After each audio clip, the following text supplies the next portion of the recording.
come from a dysfunctional home, you have not had the ability to form a healthy sense of self. In order to have a healthy sense of narcissism, healthy narcissism, meaning I feel, I think, I want, I need, I desire, I dream, I dislike, and so on. In order to have an I, or to have healthy narcissism, you would have felt attuned to. Mother and father would have been attuning themselves to you.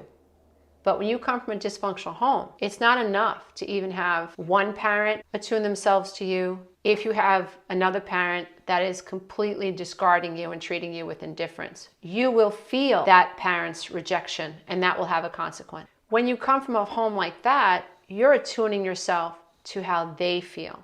And that's the opposite of what should have happened. So now what happens is you're conditioned to look outside of you rather than have mommy and daddy attune themselves and look inside of you, which would have taught you to look inside of you. We should all have eyes that are able to see the true self. But if we didn't have parents attune themselves to us, if we didn't have our parents' eyes on us, attuning themselves to us, we have missed that milestone, and that's not our fault. And so asking us to set boundaries in a relationship is nearly an impossibility because we don't have the neural wiring to do so. We don't have the self to do so. The idea of self is a concept. It's an ambiguous concept. Even though we might be the biggest mouth in the room, we might be complaining the most, it doesn't mean it's coming from a healthy sense of self. It means that we're grasping at straws, reacting to our emotions. We're not regulating our emotions. We're not thinking about our emotions. We're simply reacting to our emotions. And this is one of the reasons a narcissist is so attracted to people who have a difficult time honoring the self. So let's talk about why a narcissist has to fight with you, why a narcissist has to argue with you, and what are the benefits to a narcissist to make you panic. How is it that their personality traits benefit from being able to dysregulate another human being? If you've ever dealt with a narcissist long term, you may have felt like your skin is crawling. You may have wanted to react so badly, and maybe even you had very bad thoughts about what you'd like to do to this narcissist, which is a very natural reaction to oppression, which is a very natural reaction to be treated unfairly. It doesn't end well when a narcissist is able to trigger you into those types of thoughts and ego defense mechanisms. It is very natural when you feel like someone is suppressing you and going out of their way to minimize you and to lie about you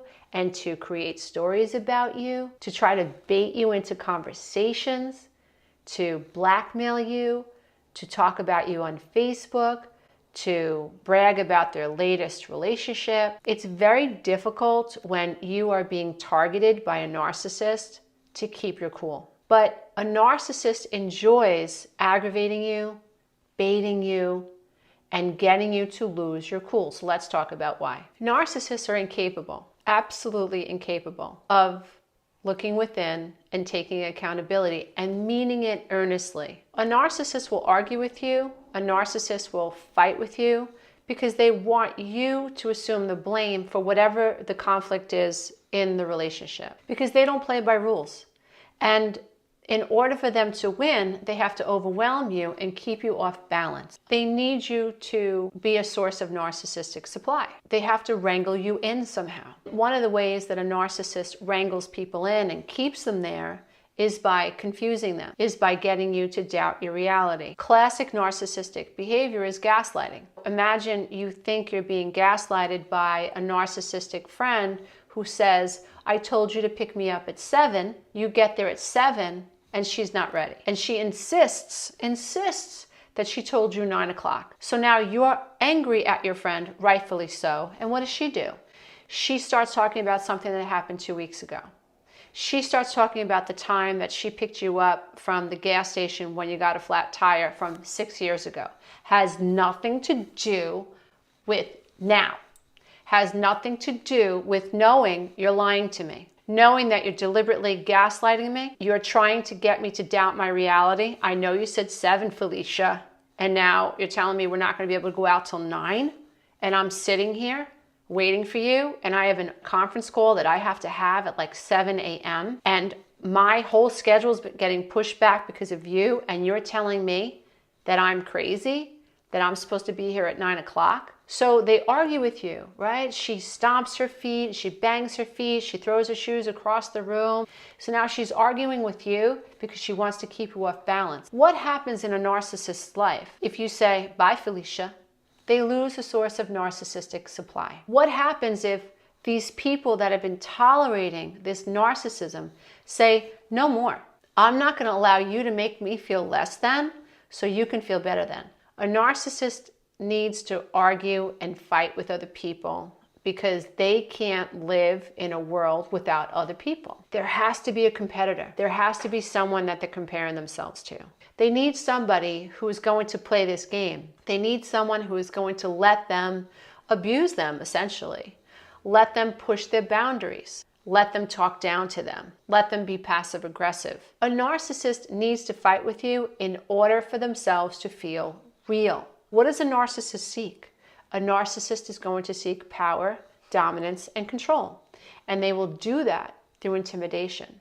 They will do it by mocking you, by devaluing you. A narcissist needs to argue and fight with other people to keep them off balance, to keep them as sources of narcissistic supply, and to be able to blame them for what they're guilty of. Chances of you bumping into, dating, or marrying, or working with a narcissist are higher than they ever have been before.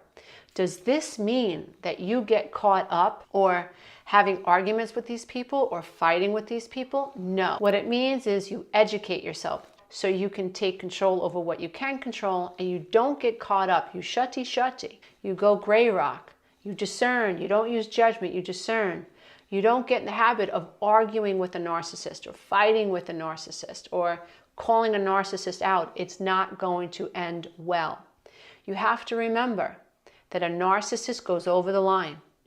A narcissist does not have the same level of empathy that someone else does. That level of empathy is very important because it will prevent you from going over a line and really hurting your child, or really hurting the person that you love, or really hurting your sibling, or hurting another human being. There's just a line that people who have a decent amount of empathy will not cross. Not so with a narcissist. So that means that we need to prepare ourselves for the world that is becoming more narcissistic. And what we want to do is live with even more compassion in our hearts, less fear and more compassion. We know what we're dealing with. We're not here to change someone. We're here to find our own light and to let it shine, as hokey pokey as that sounds. And if someone would have told me that 20 years ago that I would be making YouTube videos and creating podcasts and posts and doing Facebook live streams and creating programs around the idea that you're supposed to find your light and let it shine, I would have told you that you were bananas, you were crazy, not me. My control is in healing myself, working on myself, regulating my emotions, making myself happy, not making others responsible for my happiness or my unhappiness, making sure that I'm financially independent, making sure that I'm emotionally independent, making sure that I'm accountable to myself, and I'm working towards becoming more and more of a decent human being, becoming more and more able to relate to other people and to add to humanity rather than take away from the human experience. If you love this content, don't forget to check out the next video, and you can go to my website and take the codependency quiz.